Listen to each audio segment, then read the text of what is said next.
I'm Khyra Steiner, and you're listening to Elaborate with K.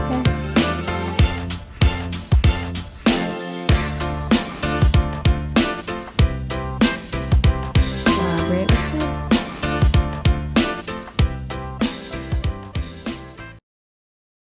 Hey guys, welcome back to another episode of Elaborate with K. So for today's episode, the day that it's coming out actually is Coachella weekend. So for those of you that don't know, I grew up and lived in Southern California. I mention it all the time, but this is a pretty eventful weekend. We have Coachella going on in Palm Springs and Coachella Valley. There's also like a Long Beach Grand Prix this weekend. And just, a ton of other weekend events that happen all the time in LA or in Southern California or wherever. So like I said, there is a lot going on.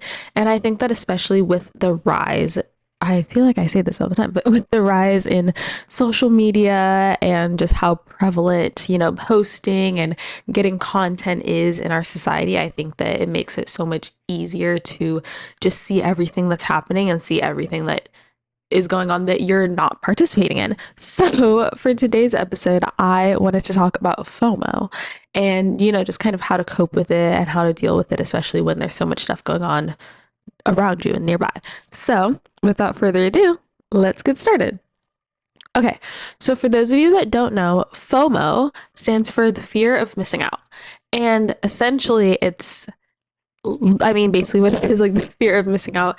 And so I think that one place or one instance where I've seen this so much is with Coachella. So I grew up in Southern California, and I remember in high school, it was like a really big thing. People would, go to Coachella and they would skip school the like Friday of Coachella, the first Friday that it started, and like go. And I remember, there were people that like were doing different activities. And I remember one year specifically, I had a couple of friends that were like in the theater program, and they had their tech rehearsals for the upcoming play or musical. I don't remember which show it was, but they had like their tech rehearsals for this upcoming show that same weekend. And tech rehearsals are like, oh, you need to be there every day. From what I remember, from what I've gathered, because again, I was not in theater, but yeah, so they had like these mandatory tech rehearsals that like everybody needed to be there. And I remember one year they told me that like the director said, you're just not allowed to go to Coachella because you're going to miss the whole weekend. Like you need to be here, stuff like that. And yeah, like I said, it was a really big deal growing up. And in high school, especially going to high school in the LA SoCal area, like it's such a huge thing that like you see like a lot of influencers and celebrities going. And yeah, it's like also for those of you that don't know, Coachella is like this big music festival that happens in Coachella Valley every year. They have like a bunch of headliners and just a ton of like musical acts and artists, and you can look it up, and like the announcement of who's performing that year is this huge thing. And there's a bunch of like parties and brand events and activations and all that stuff, and it's like a really big deal. A really big deal. And I know, so personally, I am not like a huge music festival person, and I've never been. Okay. I also, side note, I've seen a ton of like YouTube videos and TikToks and like Instagram and just like a whole bunch of like social content of people going to Coachella and documenting their experiences and their trips and all of that. And I remember watching this YouTuber. She was talking about it, and she, they always talk about how it takes like 4 hours to get there from LA. Okay. And for context, it's essentially near Palm Springs, which Palm Springs to LA is like a 2-hour drive. Okay. And so I was watching this YouTuber, and she went to Palm Springs on a trip, like just a random weekend trip. It was like, oh my God, it was so quick. Like I'm so used to it taking the 4+ hours to get there for Coachella, because there's so many people going for just this short amount of time that it's like super packed, and then it's in the desert. So there's not like a ton of places that you can, stop and all of that. So just the idea of the traffic alone doesn't sound very appealing to me. But I know that for a lot of people, you hear about all of these things happening. There's like a party, there's an event, there's something going on, or even just like a conversation that people are having around you that you're not completely clued in on. And you feel like you're missing out on something. And I think that the main key to combat that is, I feel like it would be like the easiest thing to say is like, oh, like just don't care. But obviously that's way easier said than done. But I think one of the best ways to do that, honestly, is to kind of reflect, right? And you think about like your own personal biggest accomplishments and things that you're proud of or things that you've done, right? And think about like every experience that you've ever had or that you've documented, that you've posted about, whatever it is, there is a whole other group of people that have never been in that situation, that haven't been there, that were probably looking at your content or pictures or whatever it was and saying, oh, like I wish I could have been there, I wish I could have gone. And so, along with that, I think it's also important to just remind yourself that your life is completely different from everyone else's, that you are on your own journey, your own path.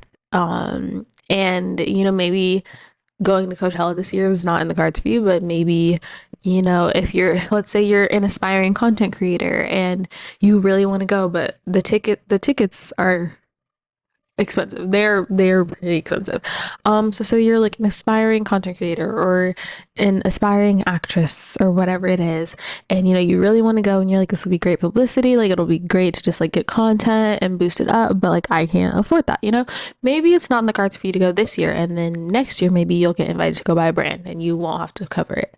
Like I think just reminding yourself that, one, that you are on your own path, but then two, that there are other things that you have that other people don't have. And I think that we all can get really caught up in what other people have and what other people are doing because it's being posted everywhere. Like all we see is what other people are doing.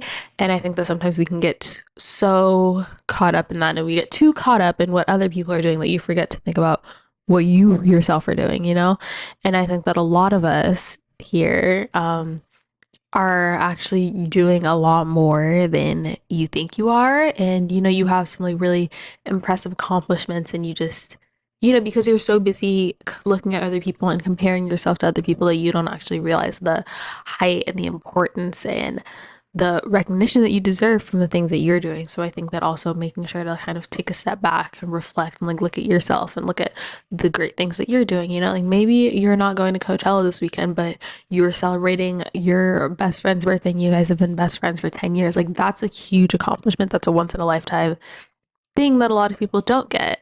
And so I think that just taking inventory of all of the great things that are happening in your life, either right now, upcoming, last weekend, whatever it is, but really just taking the time to soak that up and enjoy that. And I think the other thing too is social media is very much a highlight reel. Yes, obviously there are some creators and videos where people are 100% honest about their experiences, but that's a very, very small few. And I think the majority of people that are posting content from all of these different events and, just happenings, it might not be as great as you think it is, but obviously they're going to get more traction, more content, more views. It'll look better for any brands that they're working with. If you're giving out a positive vibe, you're showcasing this like positive fun event, and it's going to make other people want to come, and they're going to keep watching your content because they're like, oh, this seems fun. Like I want to go, I want to live through you. But yeah, I think just remembering like not everything is as great or as amazing as you see it on social media. A lot of the times it's not what you see. It's not that great. And so I think it's also, don't be afraid of missing out on something that you have no idea what it truly is or what the actual experience is. Like, yes, maybe it could have been a fun experience, but also it could have been the worst experience of your life. It could have felt like a waste of weekend. Like you never know what's going to happen. And I think it's important to really just stay present and stay grounded in your present and in your current situation. What's going to happen is going to happen, but don't focus and compare and dwell on other people's lives, because if you do that, you're going to be too busy to actually live and enjoy your own. So yes, that is my couple of tidbits, I guess, on the idea of FOMO and how to deal with it, especially, with social media, or if you're living in like a highly populated, popular event area. Yeah. But thank you so much for watching and listening to Elaborate with Kay, and I'll talk to you next Sunday. Bye. And yeah, talk to you next Sunday.